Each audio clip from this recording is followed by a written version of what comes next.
Students of class 3rd, today is your English class and this is your English teacher Reena Jain again with you in your class. Now today I want to teach you a new chapter, number 8, the curious baby elephant. In this chapter we will read a story of an elephant child who is very curious about all the things. He always wants to know about everything. इस chapter में हम एक story पढ़ेंगे एक baby elephant के बारे में जो हमेशा हर चीज़ के बारे में जानने के लिए बहुत ही उत्साहित रहता है, क्यूरियस रहता है, जिज्ञासु रहता है। उसे हमेशा हर चीज़ के बारे में कुछ न कुछ पूछने की आदत है। हमेशा उसके मन में कोई ना कोई सवाल, कोई ना कोई क्वेश्चन आते रहते हैं। And we will read how does he get his trunk by his curiosity. हम इस चैप्टर में ये भी पढ़ेंगे कि किस तरह से वह अपनी इस क्यूरियोसिटी, अपनी जिज्ञासा के कारण, अपने क्वेश्चंस के कारण अपनी ट्रंक, अपनी लंबी सूंड को वापस से पाता है। Now let's begin this story.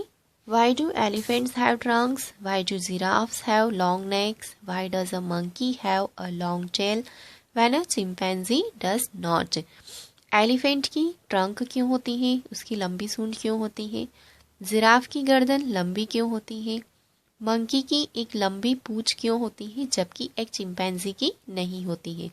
The world is full of so many things to wonder about that it can drive anyone to question all the time. पूरी दुनिया जो है इसी तरह के बहुत सारे अचंभों से, वंडर से भरी हुई है। यानी पूरी दुनिया में ऐसी बहुत सारी चीज़ें हैं जो गॉड ने बनाई हैं और जिनके लिए हम हमेशा सोचते रहते हैं कि ऐसा क्यों होता है, अगर ऐसा नहीं होता तो क्या होता। इस तरह के क्वेश्चंस हमेशा हर किसी के माइंड में घूमते रहते हैं। That's exactly what one baby elephant did read on the find out where his curiosity took him. Same इसी तरह के क्वेश्चंस एक बेबी एलिफेंट के माइंड में घूमते रहते हैं। वह हमेशा किसी न किसी चीज़ के बारे में कोई ना कोई क्वेश्चन पूछता रहता है और वह इतने क्वेश्चन पूछता है कि हर कोई उसके क्वेश्चन से परेशान हो जाता है। अब हम इस एलिफेंट के बारे में और डिटेल में चैप्टर में रीड करते हैं। First I will explain you the word meaning of this chapters. Now the first is bulgy means sticky out in a round shape, यानी बाहर से कुछ चिपका हुआ जो एकदम राउंड शेप में या गोल मुड़ा हुआ होता है। Next is wiggle means twist and turn with quick movement. Wiggle का मतलब होता है एकदम लहराता हुआ या तेज गति से किसी भी चीज़ को मूव करना, हिलाना। Next curiosity and eager wish to learn और नो अबाउट समथिंग, किसी भी चीज़ के बारे में जानने की बहुत तीव्र इच्छा, बहुत तेज इच्छा। जब हम किसी चीज़ के बारे में जानना चाहते हैं then that is called curiosity. Next is avoid means to stay away from someone. Avoid का मतलब होता है किसी से दूर चले जाना, या जब कोई हमसे बात करना चाहता है और हम उससे बात न करना चाहते हो तब हम उससे दूर जाने की कोशिश करते हैं, that is called avoid. Next ट्रजिंग and buzzing means walking heavily and moving. ट्रजिंग and buzzing का मतलब होता है अपनी हैवी बॉडी के साथ वॉक करना या बहुत ज़्यादा दूर तक चलकर जाना। Next is oozy means full of very soft mood, बहुत अच्छा मूड होना। Musky tusky strong smelling large tooth. Musky tusky का मतलब होता है कि बहुत बड़े लंबे लंबे दांतों के साथ स्मेल करना। Next is haunches means back legs and back side, पीछे के पैर और पीछे का हिस्सा। The next swish means move quickly through the air making a soft sound. एक move quickly through the air यानी हवा में तेज गति से उछलना या जंप करना जिससे एक सॉफ्ट साउंड निकलता है। Next is pluck to pick a fruit from where it is growing. Pluck का मतलब होता है तोड़ना या किसी फ्रूट को तोड़ना जो पेड़ पर टंगा होता है, पेड़ पर उगा हुआ होता है और उसे वहां से तोड़ना, that is called pluck. Now let's read the story of a baby elephant. Long long ago the elephant had no trunk. He had only a blackish bulgy nose as big as a boot that he could wiggle from side to side, but he couldn't pick up things with it. Long long एगो यानी बहुत बहुत पहले की बात है, elephants के पास trunk उनकी लंबी सूंड नहीं होती थी। उनके पास सिर्फ एक ब्लैक कलर की नोज होती थी जो उनके फेस पर चिपकी हुई होती थी और वह राउंड शेप में होती थी और वो इतनी बहुत ज़्यादा लंबी भी नहीं होती थी, छोटी होती थी जिसे वे इधर से उधर हिला तो सकते थे लेकिन उसकी सहारे किसी भी चीज़ को उठा नहीं सकते हैं। आपने देखा होगा एलिफेंट्स अपनी सूंड से, अपनी ट्रंक से चीज़ों को उठाते हैं, पिक करते हैं, उन्हें अपने मुंह में रखते हैं, लेकिन बहुत पहले ऐसा नहीं होता था। एलिफेंट सिर्फ अपनी ट्रंक, छोटी सी उनकी नाक जैसी ट्रंक होती थी और वो छोटी होती थी जिसे वो हिला तो सकते थे लेकिन किसी भी चीज़ को उठा नहीं पाते थे। But there was one elephant, an elephant's baby who was full of curiosity.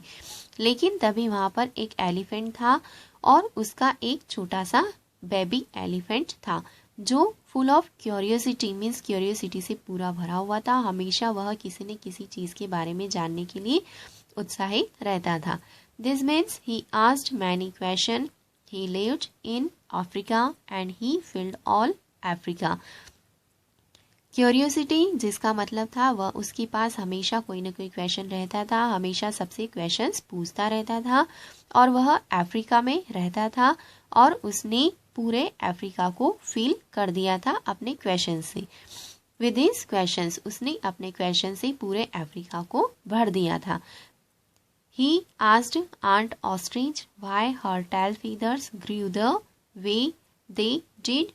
He asked Uncle Giraffe how many spots do you have.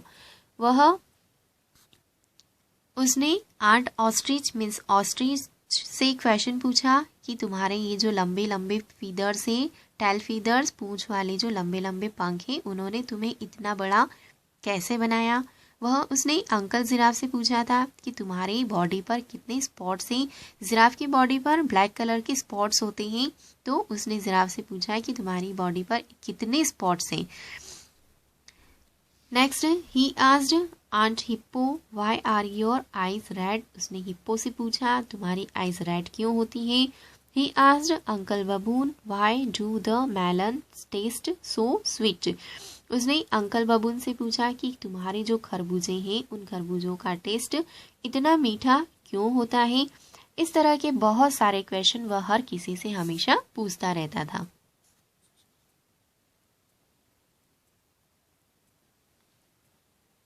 He was such a curious baby elephant that he always asked many questions.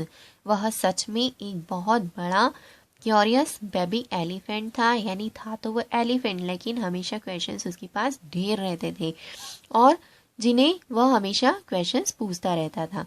He asked a question about anything that he saw or heard or felt or smelled or touched. वह उस हर किसी चीज़ के बारे में question पूछता था जिसे वह देखता था, सुनता था, फील करता था, महसूस करता था, स्मेल कर सकता था और जिसे वह टच कर सकता था। ऐसी हर एक चीज़ के बारे में वह क्वेश्चंस पूछता था। Everybody avoided him and ran away the moment they saw him coming up with a question, but they didn't stop him from asking more questions.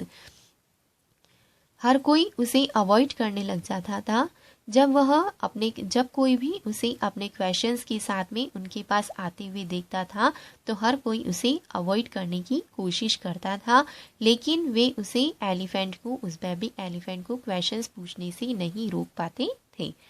One morning, one fine question came up in his mind. What does a crocodile have for dinner? एक दिन सुबह सुबह उसकी mind में एक बहुत अच्छा question आया कि क्रोकोडाइल जो होते हैं, मगरमच्छ जो होते हैं, वे अपने डिनर में, अपने रात के खाने में क्या खाते हैं। और उसने दूसरे एनिमल से ये क्वेश्चन पूछ भी लिया। Hush said all the animals loudly together. सारे एनिमल्स ने तेज आवाज में एक साथ बोला हश। देन ही सा अ कोलो कोलो bird sitting in the middle of a bush and he said, everybody is angry with me, but I still want to know what the crocodile Yeats for dinner. अब जब सारे animals ने उसके question पर इस तरह से रिएक्ट किया, तब उसने एक पेड़ की एक झाड़ी के बीच में बैठी हुई कोलो कोलो बर्ड को देखा और उसने उस कोलो कोलो बर्ड से कहा कि मैं जानता हूँ कि यहाँ सभी मुझसे गुस्सा है, लेकिन मैं अब भी जानना चाहता हूँ कि मगरमच्छ अपने रात के खाने में क्या खाता है। The Kolokolo bird gave a sad cry and said, go to the green greasy Limpopo river, you'll find your answer there. तभी उस कोलो कोलो बर्ड ने तेज आवाज में रोते हुए स्वर में उसे आंसर दिया, तुम ग्रीन और ग्रिस्पी लिम्पोपो रिवर जो है वहां पर जाओ, तुम्हें वहां अपने क्वेश्चन का आंसर मिल जाएगा। So off he went, carrying a load of bananas and sugarcane and melons. He knew he would be hungry on the way. You see, after a week of trudging and buzzing, he reached the Limpopo River. जब कोलो कोलो bird ने उसे Limpopo river पर जाने की कहा, तो वह बेबी एलिफेंट इस बात को मान लेता है और वह उस रिवर पर जाता है और अपने साथ में बहुत सारे बनाना, शुगर कैन्स और मेलन्स भी ले जाता है, क्योंकि वह जानता था कि उसे वहां पहुंचने में बहुत टाइम लगेगा और उसे रास्ते में भूख भी लगेगी। आफ्टर अ वीक, एक हफ्ते के बाद, ऑफ ट्रजिंग एंड बजिंग यानी पूरे एक हफ्ते तक चलने की तेज गति से चलने और थक जाने के बाद में वह फाइनली लिम्पोपो रिवर पर पहुंच जाता है। At the edge of the river he stepped on what he thought was a log of wood, it winked one eyes. जब वह लिम्पोपो रिवर पर पहुंच जाता है, तब रिवर की एज पर, रिवर के किनारे पर एक कुछ पड़ा रखा हुआ था, जिसे वह बेबी एलिफेंट लकड़ी का एक टुकड़ा समझता है और जिसकी एक आंख खुली थी। वह वहां पर रुक जाता है, यानी नदी के किनारे पर उसे ऐसा फील होता है जैसे यहाँ कोई लकड़ी का टुकड़ा रखा हुआ है जिसकी एक आंख खुली हुई है। उसके पास वह बेबी एलिफेंट रुक जाता है। Excuse me, but have you seen a crocodile in this parts, asked the baby elephant politely. और उस बेबी एलिफेंट ने, जिसे लकड़ी का टुकड़ा समझा था, वह उससे एकदम पोलाइटली, नम्रता से पूछता है कि माफ कीजिए, लेकिन क्या आपने यहाँ किसी क्रोकोडाइल को देखा है? The creature open the other eye and half lifted his tail out of the mud, I am the crocodile, he said. अब जिसे लकड़ी का टुकड़ा समझकर उस बेबी एलिफेंट ने क्रोकोडाइल के बारे में पूछा था, उसने अपनी दूसरी आंख खोली और half lifted his tail out of the mud, और अपनी आधी पूंछ को कीचड़ से बाहर निकाला और आधा हिस्सा कीचड़ के अंदर रखा और वह बोलता है, आई एम द क्रोकोडाइल, कि मैं ही क्रोकोडाइल हूँ। The baby elephant grew excited and he knelt down. अब वो जो बेबी एलिफेंट था, उसकी एक्साइटमेंट और ज्यादा बढ़ जाती है और वह नीचे बैठ जाता है। I have been looking for you all this days, he said, will you please tell me what you have for dinner. और वो बेबी एलिफेंट बोलता है कि उस क्रोकोडाइल से बोलता है कि मैं बहुत दिनों से आपको ढूंढ रहा हूँ, क्या आप मुझे बताएंगे कि आप अपने रात के खाने में क्या खाते हैं? Splash went crocodile's tail back into the oozy mud. तभी क्रोकोडाइल अपनी टेल को, अपनी पूंछ को फिर से उस full of very soft mood, उस अपनी टेल को वापस से उस कीचड़ वाले पानी में डाल देता है, अंदर ले लेता है। Come nearer little one, come nearer and I whisper in your eyes, said the crocodile. और क्रोकोडाइल उस बेबी एलिफेंट को बोलता है, छोटे से बच्चे मेरे पास आओ और पास आओ, मैं तुम्हारे कानों में धीरे से बताऊंगा कि मैं रात के खाने में क्या खाता हूँ। The baby elephant put his head down close to the crocodile's musky tusky mouth and the crocodile caught him by his little knows.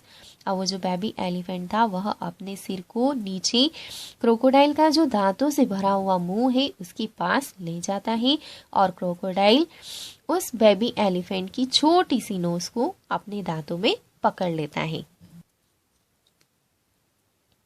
I think, said the crocodile between his teeth, I think today I will begin with you, elephants, baby.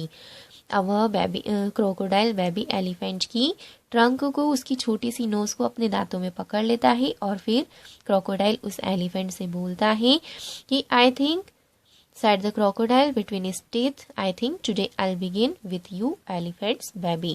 और वह उस baby elephant से बोलता है कि मुझे लगता है कि मैं अपनी आज के खाने की शुरुआत तुमसे ही करूँगा।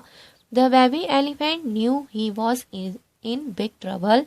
He sat back on his haunches and pulled. अब वो बेबी एलिफेंट ये बात समझ गया था कि वह बहुत बड़े खतरे में है। ही सैट बैक, वह पीछे की तरफ बैठ जाता है, अपने बैक साइड के जो पीछे वाले जो पैर होते हैं उनको नीचे करके वह बैठ जाता है। एंड पुल्ड, और अपने आप को पीछे की तरफ खींचता जाता है। The crocodile splashed in the water and pulled, और वह क्रोकोडाइल भी अपने आप को पानी में ले जाता है, पानी में चला जाता है और खुद को अंदर की तरफ खींचता है। Both of them pulled and the elephant's nose kept scratching. दोनों लगातार एक दूसरे को खींचते रहते हैं और इस तरह से एलिफेंट की नोज जो क्रोकोडाइल्स के टीथ में दबी हुई है उसकी नोज पर स्क्रैचेस हो जाते हैं। The crocodile splashed in the water and pulled, both of them pulled and the baby elephant's nose kept stretching. At last, when the crocodile couldn't pull anymore, he let it go. और इसी तरह से crocodile पानी के अंदर जाता है और वह एलिफेंट को बार बार अंदर की तरफ खींचता है और एलिफेंट अपने को बाहर की तरफ खींचता है और इस तरह से बेबी एलिफेंट की नोज पर बहुत सारे स्ट्रेचेस हो जाते हैं। और लास्ट में फाइनली जब क्रोकोडाइल और ज़्यादा नहीं खींच सका तब उसने बेबी एलिफेंट को जाने दिया, उसने एलिफेंट को छोड़ दिया। Third, fell the elephant's baby with a big थर्ड right on his big broad back. अब जब क्रोकोडाइल एकदम से बेबी एलिफेंट को छोड़ता है और बेबी एलिफेंट अपने आप को खींच रहा था, तो वह जब बेबी एलिफेंट को क्रोकोडाइल छोड़ता है तो वह बेबी एलिफेंट पीछे की तरफ सीधा नीचे जाकर गिर जाता है। He looked at his nose. He could not see where it ended. अब वह अपनी नोज को देखता है, नाक को देखता है, तो वह नहीं देख सकता था कि उसकी नोज कहाँ एंड हो रही है, कहाँ खत्म हो रही है। It was long, so long he could swish it around, but it hurt him awfully. उसकी जो नोज थी, जो ट्रंक थी, वह बहुत लॉन्ग हो चुकी थी, बहुत लंबी हो चुकी थी, जिसे वह आसानी से इधर उधर हिला सकता था, लेकिन यह उसे बुरा लग रहा था, उसे अच्छा नहीं लग रहा था। So he wrapped the nose in cool banana leaves and waited for it to shrink. इसलिए उसने अपनी उस नोज को बनाना लीव्स यानी केले के पत्तों में रैप कर लिया, लपेट लिया और वह इंतज़ार करने लगा कि उसकी ये जो लंबी सी ट्रंक है, नोज है, वह वापस कब छोटी होगी, उसके छोटी होने का इंतज़ार करने लगा। He waited and waited, but nothing happened. He could still swish it all around. उसने बहुत ज़्यादा इंतज़ार पर इंतज़ार किया, लेकिन कुछ भी नहीं हुआ। वह अभी भी अपनी ट्रंक को कहीं भी हिला सकता था, चारों ओर घुमा सकता था। At the end of the third day, a fly came and stung him on the shoulder, and before he knew what he was doing, he lifted up his trunk and hit that fly dead with the end of it. इसी तरह से उसके दिन गुजरते गए और third day यानी तीसरा दिन जब था, उसकी ट्रंक इतनी लंबी हो चुकी थी और उस बात को 3 डेज हो चुके थे। अब 3 डेज के एंड में शाम को लास्ट में एक फ्लाई, एक मक्खी आती है और उसे शोल्डर पर बैठ जाती है और उसे काटती है। अब बिफोर ही न्यू, इससे पहले कि वह जान पाता कि वह फ्लाई क्या कर रही है, ही लिफ्टेड ऑफ हिज ट्रंक, वह अपनी सूंड को, अपनी ट्रंक को ऊपर की ओर उठाता है और उस फ्लाई को हिट कर देता है, मार देता है। ही सेड टू हिमसेल्फ, अब वह खुद से बोलता है, अपने आप से बोलता है, this seems to be a useful thing, ऐसा लगता है कि मेरी यह जो ट्रंक इतनी लंबी हो गई है ये मेरे लिए बहुत यूजफुल होगी। He felt better now and hungry too, अब वह थोड़ा अच्छा फील करता है क्योंकि जब वह ये सोचता है कि उसकी जो ट्रंक इतनी बड़ी हुई है वह उसके लिए यूजफुल हो सकती है, तब उसे थोड़ा अच्छा फील होता है। और अब उसे भूख भी लग रही थी। He put out his long nose and plucked a large bundle of grass, dusted it clean against his forelegs and stuffed it into his mouth. अब जब उसे भूख लग रही थी तो वह फिर से अपनी लॉन्ग नोज, अपनी ट्रंक को उठाता है और अपनी ट्रंक से लार्ज बंडल ऑफ ग्रास, घास के एक बंडल को उठाता है और अपने पैरों से, आगे के पैरों से उसकी डस्ट को साफ करता है और उसे अपनी ट्रंक से अपने मुंह के अंदर रख लेता है। He found that he could easily pluck the fruits off the tree instead of waiting for it to fall. He was happy that his new nose was turning out to be useful. उसने यह भी देखा कि अब वह अपनी इस trunk की हेल्प से ट्री के ऊपर लगे हुए फ्रूट्स को आसानी से तोड़ सकता है। अब उसे फ्रूट्स के नीचे गिरने का, टूटकर नीचे गिरने का इंतज़ार नहीं करना पड़ेगा। वह खुद अपनी ट्रंक की हेल्प से फ्रूट्स को पेड़ पर से तोड़कर खा सकता है। और इस बात को सोचकर अब वह बहुत खुश था कि उसकी जो ट्रंक है वह एक यूजफुल थिंग, उपयोगी चीज़ में बदल गई है।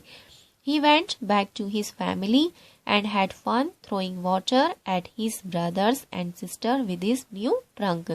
वह अपनी फैमिली में वापस चला गया और अपनी फैमिली में अपने भाई और अपने बहन के साथ में अपनी ट्रंक में पानी को भरकर उनके ऊपर थ्रो करता था, फेंकता था और इस तरह से वह बहुत इंजॉय करने लगा। When the other elephants could bear it no longer, they all went to the crocodile to get a new nose just like his. अब जब अदर एलिफेंट्स के पास, दूसरे एलिफेंट्स के पास इतनी लंबी ट्रंक नहीं थी, तब वे भी उस क्रोकोडाइल के पास जाने लगे और न्यू नोज, उस बेबी एलिफेंट की तरह न्यू ट्रंक, लंबी ट्रंक लाने की कोशिश करने लगे। So thanks to the very curious elephants, baby, all the elephants today have long trunks. और इस तरह से बहुत सारे एलिफेंट्स ने बेबी एलिफेंट को बहुत बहुत थैंक यू बोला। उस बेबी एलिफेंट का बहुत बहुत धन्यवाद कि आज सारे एलिफेंट्स के पास इतनी लंबी ट्रंक है। तो हमने इस स्टोरी में रीड किया कि किस तरह से एक बेबी एलिफेंट जो बहुत ही ज़्यादा क्यूरियस था, बहुत सारे क्वेश्चंस हमेशा उसके माइंड में रहते थे, उसने किस तरह से एक यूजफुल थिंग, एक लॉन्ग नोज, लॉन्ग ट्रंक उसने क्रोकोडाइल से बनवा ली। यानी उसकी ट्रंक, उसके क्वेश्चन की वजह से उसकी ट्रंक लॉन्ग कैसे हुई, ये हमने इस स्टोरी के अंदर रीड किया।